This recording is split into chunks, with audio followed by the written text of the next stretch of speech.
Hey, good morning. I'm Luke Cannon, and thanks for coming out today. And the way I love to start almost any class or any day is just by hearing folks' names and one thing that you're feeling grateful for today. I'll start and I'll send it around. So my name again is Luke Cannon. I'm coming in from Weaverville, North Carolina. And this morning I am great for a week of not having to water my garden because the rains did it for me. What a blessing to have so much water. And can I send it your way? Just your name and one thing you're feeling grateful for. I'm Randy Nelson, and I'm grateful I got onto this workshop because I found out that I didn't pre-register and somebody canceled, so I'm in. I'm Jan Ross, and I'm grateful to be here. I've already learned about a new bird. I'm Wade, and I'm grateful for the rain, but also for seeing that there's some sun shining over there and some blue. There's blue sky. That too. I'm Kate. I'm grateful to be here. Wade and I were interns at this farm in 2015, and it's always just sweet to come back and see how it's changed and learn something new as well. I'm Celeste. I'm from across the river in Mills River, and I'm grateful for the mountains. I just love it here. I think it's fabulous. I'm Carl. I'm grateful to be healthy. I'm Mike. Just live 10 minutes from here in Arden. I cut you out. It's okay. Grateful I was able to, I lost my job. Well, I'm Joyce, and I read this in the paper and decided this is just right up my alley. And I'm just so thankful that we have this beautiful day. I'm Amy. I belong with Mike. I'm grateful that I'm off the Gulf Coast and living up in the mountains, especially with a tropical storm headed that way. I'm David, and I'm grateful to get so much time outside and hear as many birds as I do and not know who they are. I'm going to get to know who they are. My name's Caroline. I live in Hendersonville, and I'm grateful to be here. First time at Living Med Farm, taking a class. My name is Danny, and I live near Chapel Hill, and I'm grateful to be here with my mom who's visiting from out of town. And I'm Ronnie. I'm from Seattle, visiting my son. And I'm grateful to be in the western North Carolina where I never go. For a moment, I just want to tell you about the arc of the day, what we're in for between now and about 2 o'clock, and then we'll just jump to it. What I'd love to do today is to give us a chance to get out into the wetness, into the garden, into our wild spot, into our different habitats here on the land, and look and listen and talk about the different birds that we see on the landscape, what we're hearing, where they are on the landscape, what observations we can make of the bird's color and size and shape and those pieces. So we're going to go into identification right in the field right away. And I kind of wish at times when I teach bird classes I could do the background and context and big picture stuff first, and then we could go out to the field and you have some things to be practicing and looking for. But the early worm gets the bird is what I always say, right? The birds are most active in the morning, and so if we can get out into the field now, not only that, but there's a good chance of thunderstorms sometime in the next few hours. So I think getting out there early gives us the best chance to observe birds in the wild space. So we'll go and we'll play and we'll get our feet wet and we'll get a little dirty and we'll have our little moment. And then after checking out a few habitats out there, we're going to come back this way, and then I have a little slideshow presentation or PowerPoint presentation. And Wade's pointing out a nest here. Oh yeah. They sure do. Have you seen any action in there this morning? Great, let's keep our eye on this one. Before we start, I want to read you a poem. I'm going to read a poem. I'll be right back. So this is from Mary Oliver's book, Owls and Other Fantasies, and it's a poem called Wild Geese. Y'all know this one? It's a good one, yeah. You do not have to be good. You do not have to walk on your knees for 100 miles through the desert repenting. You only have to let the soft animal of your body love what it loves. Tell me about despair, yours, and I will tell you mine. Meanwhile, the world goes on. Meanwhile, the sun and the clear pebbles of the rain are moving across the landscapes, over the prairies and the deep trees, the mountains and the rivers. Meanwhile, the wild geese, high in the clean blue air, are heading home again.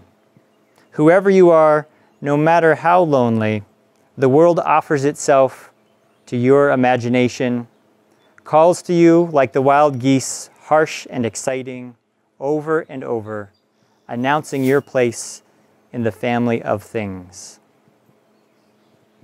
And before we jump into the field, I just want a presence that, what a treat to be able to study birds, like what beauty and what joy they bring us, especially as we get used to seeing them and recognizing them and getting to know individuals. And as you get to know the individual cardinal or the Carolina wren or the phoebe that's nesting under your porch eaves, a lot of joy can come into our lives and a lot of learning too. So I just want to name that some of the reasons that I do this. One is for the joy it brings to my life. Two, eco-literacy. I want to be a responsible earthling and learn about my greater community, not just the human world, but like what else is here on this astounding planet that allows us to be and allows this whole habitat and ecosystems around us to function. And then lastly, I also would just want to name like responsibility. In this day and age, bird watching is a joy for us and a pleasure for us. And even further, I think we have responsibilities as humans, as stewards, especially as creatures that have such great impact on the environment, to learn about what's here and how we can live in some sort of harmonious or beautiful way with it. And we are learning that a bunch. There's this big surge right now of folks who want to reconnect with the land, who want to learn the plants and the wildflowers and the animals that live around them, that are interested in becoming eco-literate again, which is nice because I feel like so many humans, we got a pileated woodpecker flying by. So perfect timing, because pileated woodpecker is what we call a keystone species. There are hundreds of species, not just bird species, but insect species and animal species, mammals and all sorts of creatures that depend on the pileated woodpecker living just how it does. And so it lives in a way of service that allows so many other creatures to live. So I just want to name that as a nice example for us to go for. And let's take this time and go and see birds and enjoy them. And we're just going to naturally, I think, start to make connections with them that will help us make choices in our lives, that will help us steward the ecosystems we have here. So how's that sound? I'm going to bring my book with me. So if I'm talking about a bird, and you don't get to see it, let me know and I'll open up my field guide and be able to show you a picture. There's probably a few folks that maybe have phone apps that they could also use to show you a picture. And I will talk about books later, but just to say this is the one I most recommend for folks who are beginning. This is the Peterson Guide. Peterson's Guide to Birds of Eastern and Central North America. And again, there's a number of field guides, and later on in the slideshow, I'll talk about a few different ones and the pros and cons of different ones. But briefly, I'll say what I love about this one is that the pictures and sides are drawings rather than photographs, and the drawings are big. And so the arrow that points to the feature that they want you to look at, it's easy to see. There's a nice description. And another thing is, rather than just having this teeny tiny little map on the side that you can barely see unless you pull out your magnifying lens or your botanical lens, is in the back they have the range maps enlarged. It has a few less species in it than the Sibley's Guide or a couple of the other guides, but that's actually helpful when we're starting to have less species to decide which wren we're looking at, etc. So highly recommend it, and there's lots of great books. So if you have a Sibley's or a Kaufman or something like that, still great. Awesome, perfect. Let's mosey down. Just to re-presence whatever piece that you were holding this morning and feeling grateful for, because that for me is actually a part of bird watching. And I'll talk a little bit about that more later. There's a piece called the honoring routine that some of you may have learned about. How many folks here came to the bird language workshop last summer? Okay, oh good, okay. Well, we'll talk about honoring routine, but there's actually a decent influence on how we're feeling and what our thoughts are focused on and our moods, that makes a good influence on what we're seeing in the natural world and how it's responding to us. So one of the first things I'm always encouraging my students to do is to tune in onto something that helps them feel peaceful or relaxed or happy. And then usually the next step is I'm asking folks to tune into their senses. And so one of the senses right now that we might want to just engage in is I just saw a few folks take a breath. Nice. Let's take a few breaths and maybe just reach out with your ears for a moment.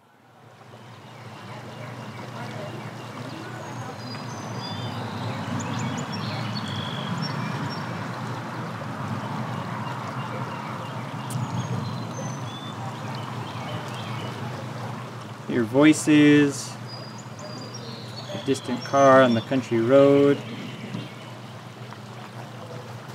Maybe hear the stream and go even a little bit deeper. What are the different sounds you can hear in the water? What are the higher notes and the lower notes?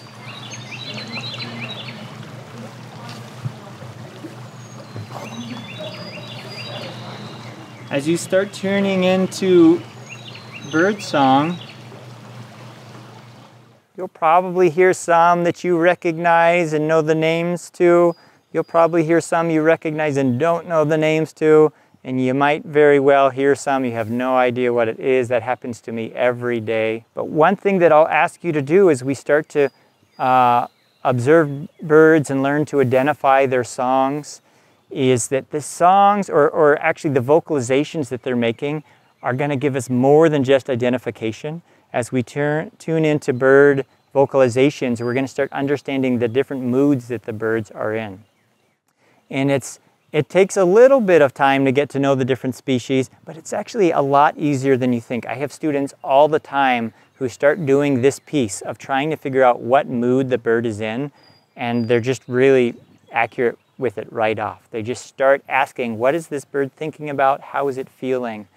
What is it up to? And so many times birding or bird watching can just stop with the identification of a species.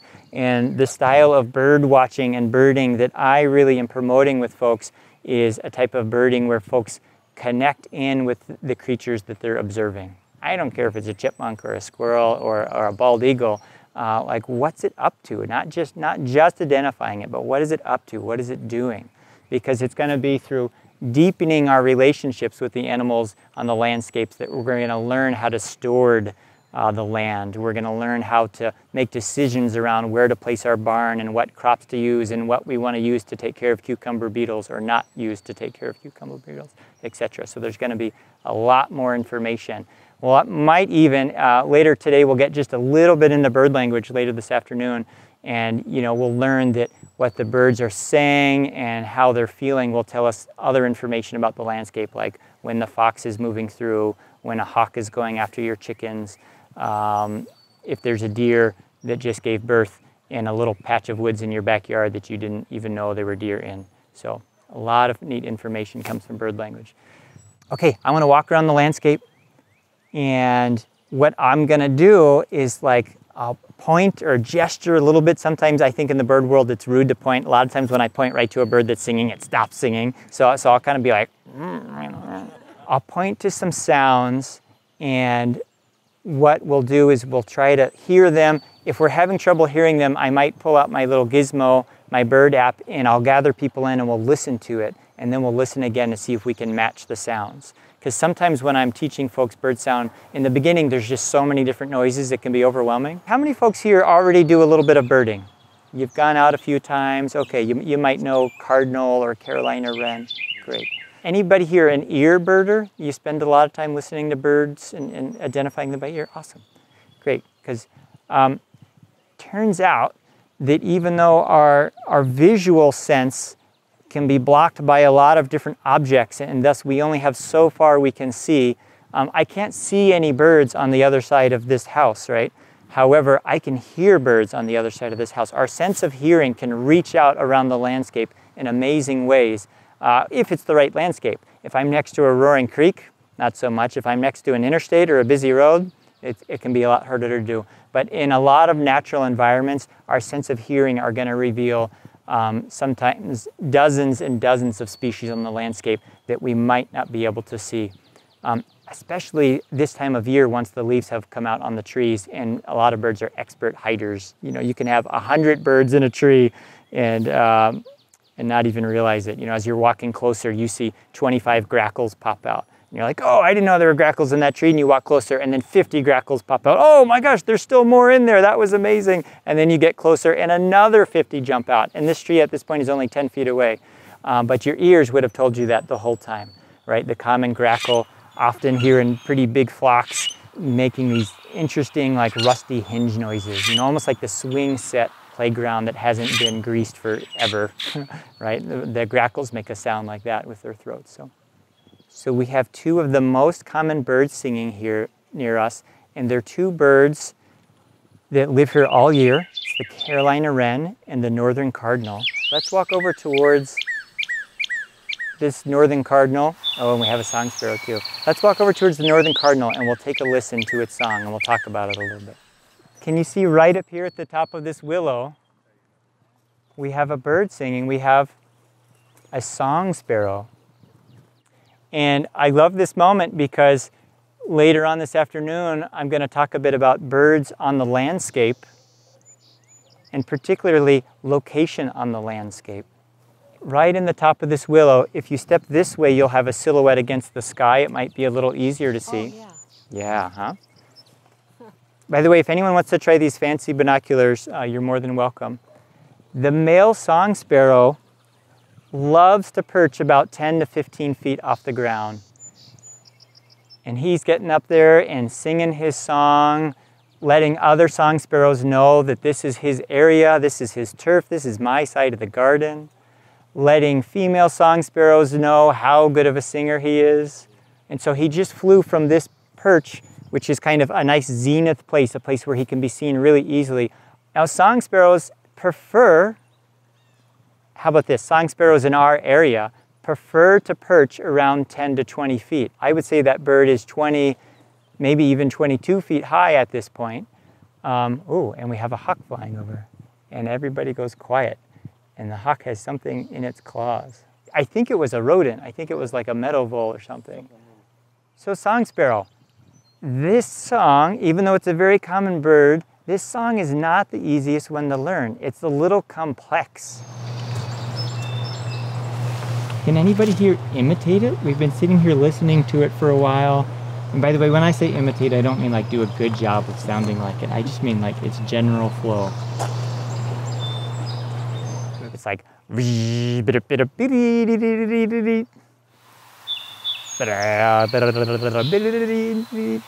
doesn't sound anything like what I'm doing, but what I'm going for is a little bit of cadence and a little bit of pitch. There's a mnemonic for song sparrows that says, this is an old one, you'll be able to tell. It says, maids, maids, maids, put on your tea kettle, ettle, ettle, ettle. And what I say for the song sparrow is like 1, 2, 3, and then something in the middle, and then a trill at the end. But it kind of does that. It has this little introductory, and then it has something buzzy in the middle, and then it has a little bit of a trill at the end. Now, song sparrow is one of our most diverse species. There's 16 subspecies, maybe more at this point because that information is a few years old, but at least 16 subspecies of song sparrows in North America. So this is a bird that can really have a lot of flexibility in its habitat, in the stripes that it puts on, in its song too, a lot of variations of the song, but most song sparrow songs have that pattern. A few introductory notes, a buzzy thing in the middle, and then a trill at the end. Here's a little trick. You might feel shy about doing this on camera, or even just in public, or even when you're alone, you might feel shy about it. But if you imitate the birds you hear, you'll learn them much faster. You hear a bird, you might maybe just look around, make sure nobody's looking at you or anything like that. And then when you hear the cardinal go, just do it. And I swear by it, my students who take the time and do that learn the bird calls much faster. So, because you're getting it in your body. You can even do a little dance. Like if you see the bird do a movement, like make up your own little movement while it's singing that song, and it just brings it in. Matter of fact, even my students that I teach plants to, I try to encourage them to use as many senses as they can to take it in. What does it smell like? If it's edible, what does it taste like? Because using more of our bodies and our senses is going to help us build relationship.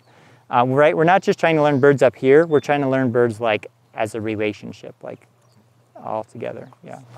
This bird sounds like a big bird with its voice. Is it a regular little sparrow? Right. Yeah. This is a sparrow that can fit in our hand, but it has somehow its little syrinx, which is about the size of a drop of water, and has 29 different muscles that control the sound moving through it, can project really big. Yeah. Okay, let's wonder a little bit more and see what else we see. And anybody recognize this bird offhand? This is a mourning dove. And what was it that allowed you to recognize it? I heard a number of people say dove. Why dove? Sound of the wings when they fly. Ah, nice. Another feature is that long, thin tail. It is a long, slick, slender bird, quite an aerodynamic bird. Some of the members of the dove and pigeon family are some of the fastest flyers in the world. Some folks think that the reason why falcons learn to fly as fast as they fly is because they wanted to chase members of this family, the dove family. They're super graceful, often beautiful songs. And by the way, this one is called the mourning dove, and it's spelled with a U as if its song is sad. But I've been rebellious, and whenever I write it, I don't write the U, because my association with this bird is like the sweetest time of spring and hearing it in the mornings, and I always thought it was a happy sound. Oh, nice, there it is flying off, full wing beats. I meant to point out that it has white outer tail feathers before it flew. I was gonna go over there and scare it and we could watch it fly, but it already flew. When you next see a dove or spook one from your garden, right, often they're on the ground feeding on little invertebrate. They're gonna fly up to a perch. And it's interesting because having electric wires, you know, they can be a little bit of an eyesore. But what electric wires do for birds is they provide a perch that's high up and out in the open and gives them a good view.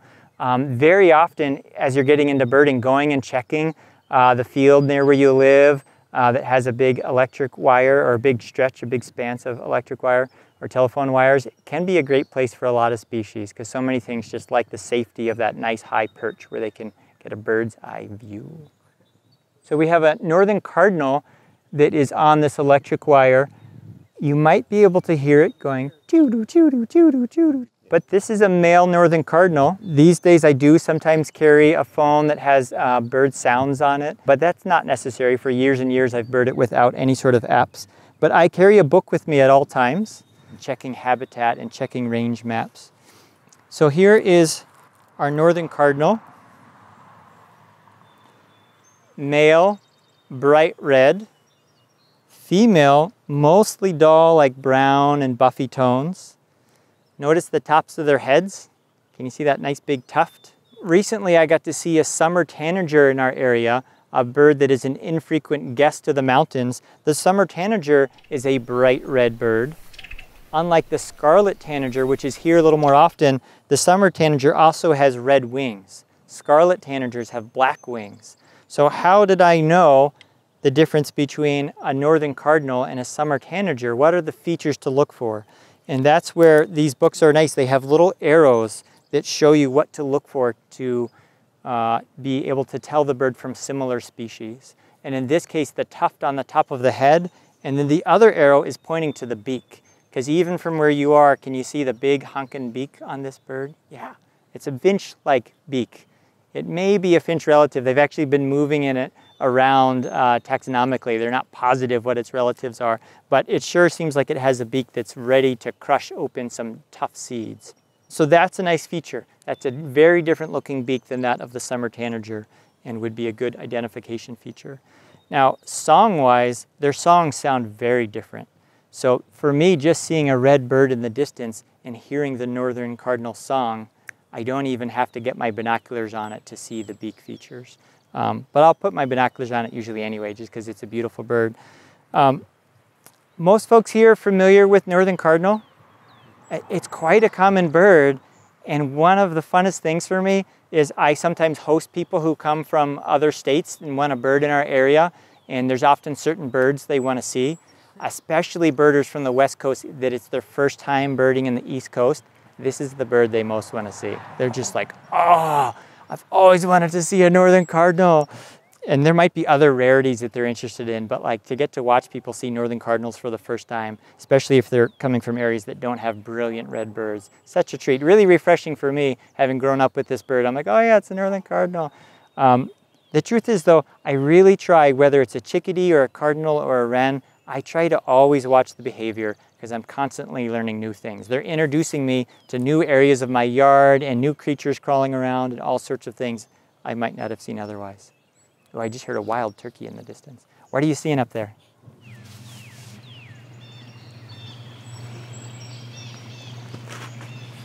It's like circling to gain altitude or something like that. I couldn't tell. Hawks and hawk identification. Hawks can be a harder group. I don't know if any of you saw the book I have in there on raptors, but you know, you start flipping through the pages and you're like, there's another brown one with the whitish chest with a little orange on it and stripes on the tail. It can be a tricky group. Just take your time, you'll get it.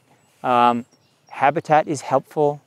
Size is helpful, but size is hard to tell because how far away was that bird?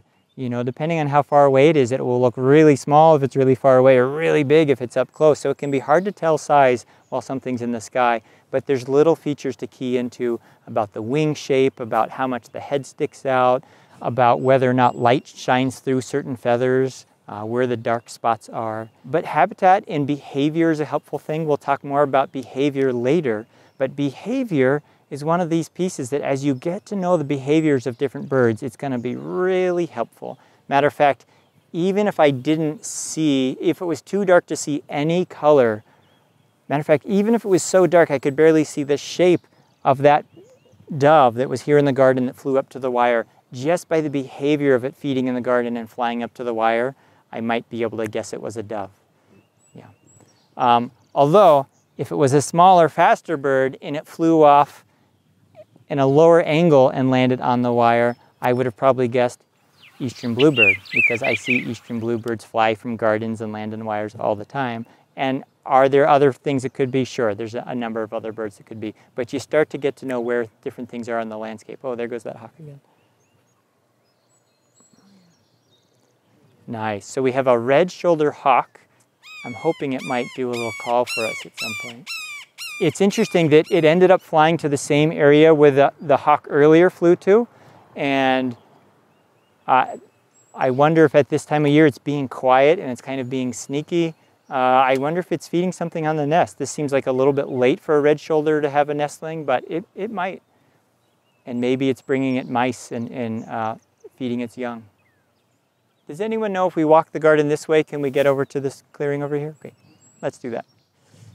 So I don't know if anyone saw those 3 birds that just came through, but a nice example of bird identification through behavior as well as vocalization. They were 3 birds, and did anybody see their little flight pattern?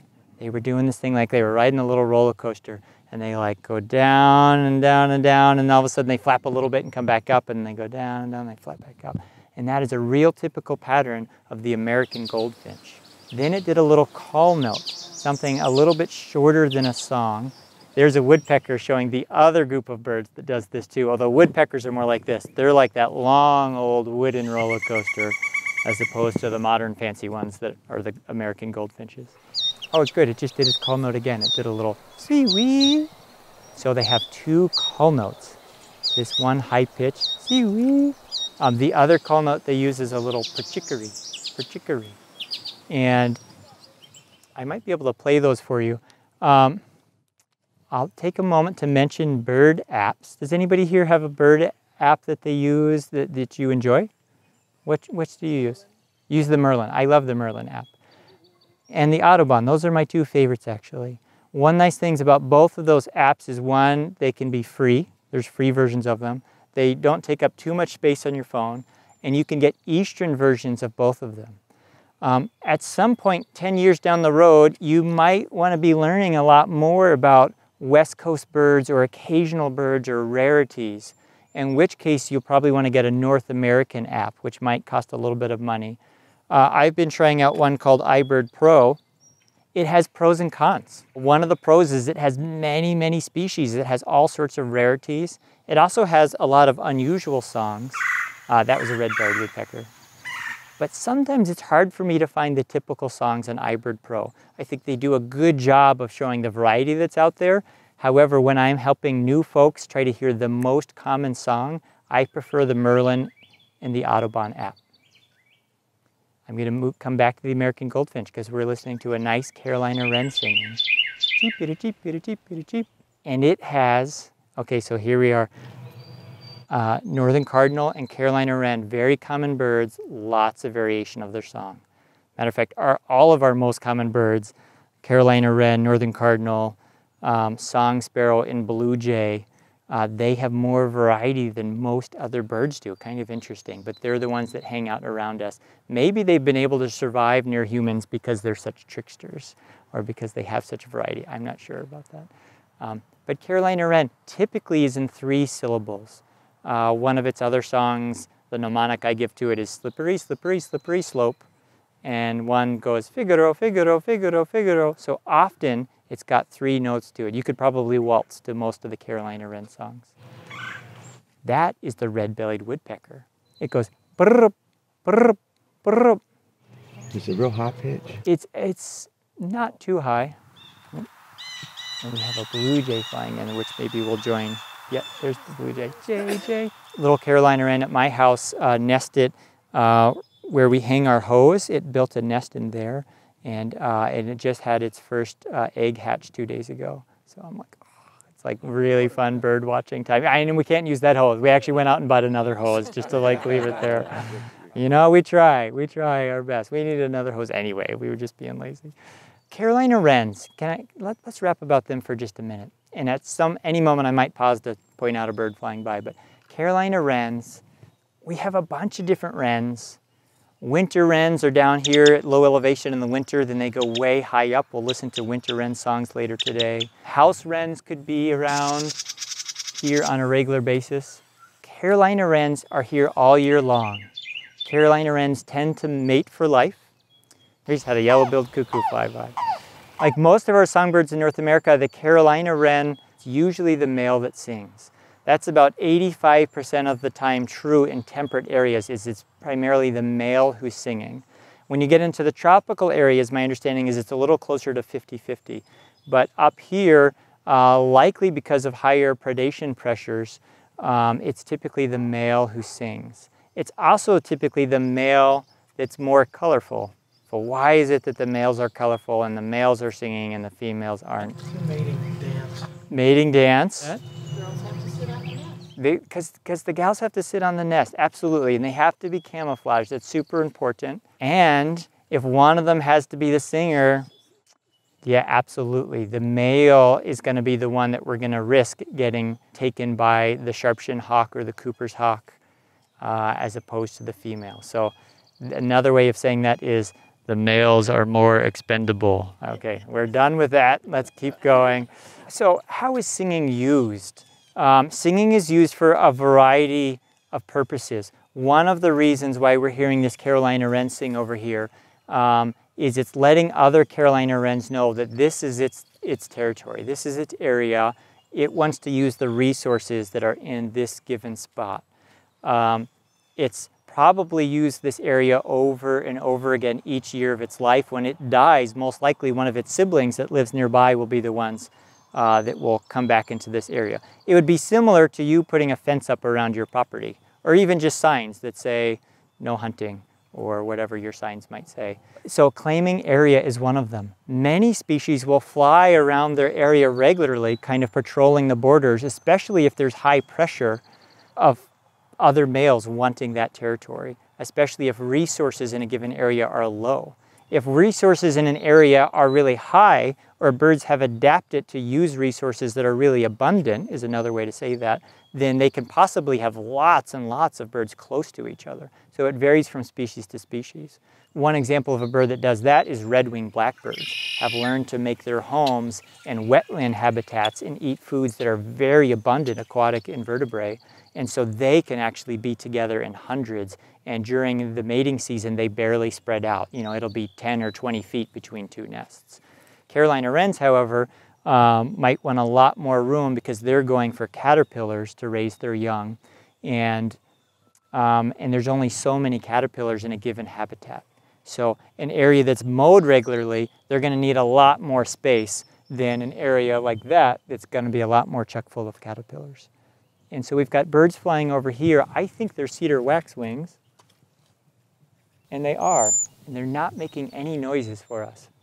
Remind me when I'm done talking about Carolina wrens to mention cedar waxwings, and then we'll go back to American goldfinch. You mentioned the Yellow-billed cuckoo, yeah. Yeah, we'll try to peek at that bird too. It's probably going wherever there are cherry trees and tent caterpillars. So we'll go look for that. Carolina wren, the male and female stay together all year long. Most self-respecting birds would never try to stay with their mate through the entire year, right? They're just too much of a pain in the rump. The Carolina wrens do, however, and I think therefore the spirit was kind to her and gave her a lot of vocalization too. You can hear the female Carolina wren growling or sometimes purring at her partner, and sometimes he'll sing a song and she'll kind of growl back, and he'll sing again and she'll do a long trill, and they'll just go back and forth. Once you learn the female's call, it's one of the ways that you can then positively distinguish the Carolina wren song from the similar northern cardinal song, is because you hear the female calling back, which won't happen with the northern cardinal. Some cool behaviors in Carolina wrens. You ever leave your garage open for a week in the spring, and then you go in there to grab your kayak or you know, a shoebox with something in it, and you find it's been chock full of moss, and you're just like, what is all this moss and pine needles or dead grass like stuffed into my different boxes and it's not even a bird nest. It's just like this mess of like stuff. Like, what is going on there? Carolina wren does this sweet thing.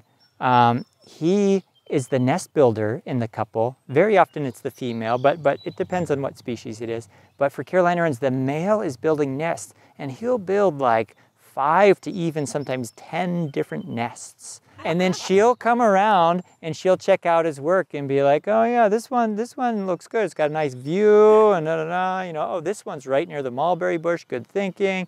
And she'll kind of check out the different properties and be like, oh, this is the one. This is the one that's safe enough and well placed enough and well built enough. It's gonna survive a storm. It's gonna be camouflaged from the blue jays who are trying to find our eggs. Let's use this one. And she makes the call. Very often with Carolina wrens, by the way, their nest, almost like a squirrel's nest. It'll be an entire ball, and it will just have a little opening or two in it, although it can be an open cup as well. So once she chooses the one that she's like, yeah, that one, he doesn't stop. He keeps going out and gathering materials and putting them places, stuffing them in your mailbox, in that boot you left in the garden, in that beer cozy you left on the back porch, just taking moss and grasses and stuffing them in. What is he doing? He's making fake nests? He's making fake nests. Why is that? Because he just needs a project to tinker on now that he's retired or something? All right. Any guesses? Claiming his territory? Decoy, distraction. There's blue jays snooping around, and all they're thinking about is omelets, you know, or they're Asheville blue jays. They like the raw food movement, and so they're going for raw eggs, and they're looking around. They're spending a lot of time in the spring looking for eggs to snack on, right? It's like one of the best times of year for them. It's one of the few times that eggs are available on the regular, and all they have to do is watch other birds quietly from a perch. Rather than going around and making their loud, ruckus blue jay noises, they do something different than they usually do. They get quiet and they start sneaking around, and they find a little perch and they sit and they watch. And they'll even watch birders with binoculars because they know you're looking for nests too. And they'll go and they'll try to find some eggs and have a snack. What the Carolina wren is doing is fooling the blue jay, because the blue jay is doing just what I do as a birder. I'm looking for a bird that's carrying nesting material in its mouth, because then I know it's going back to its nest. And if I can find a nest, I'll have good bird watching for a week or 2 or 3, right? And the blue jay's doing the same thing, looking for the nest. The Carolina wren, almost no problem with blue jays because he's stuffing stuff all over the place. The blue jay has no idea, you know, just they're all duds. So fun behavior to watch. It's probably happening in your yard now. Yeah. Carolina wren, we could keep going. They're great little birds to learn. Again, looking into your field guide and learning to distinguish them from house wrens, or if you live down in the flatlands where there's a lot of wetlands, distinguishing them from marsh wrens. Very different habitat. But house wrens are in our area. Winter wrens are here in the winter, but they actually go way north to nest, except for a few species that go up to high elevation. We can talk about that later too.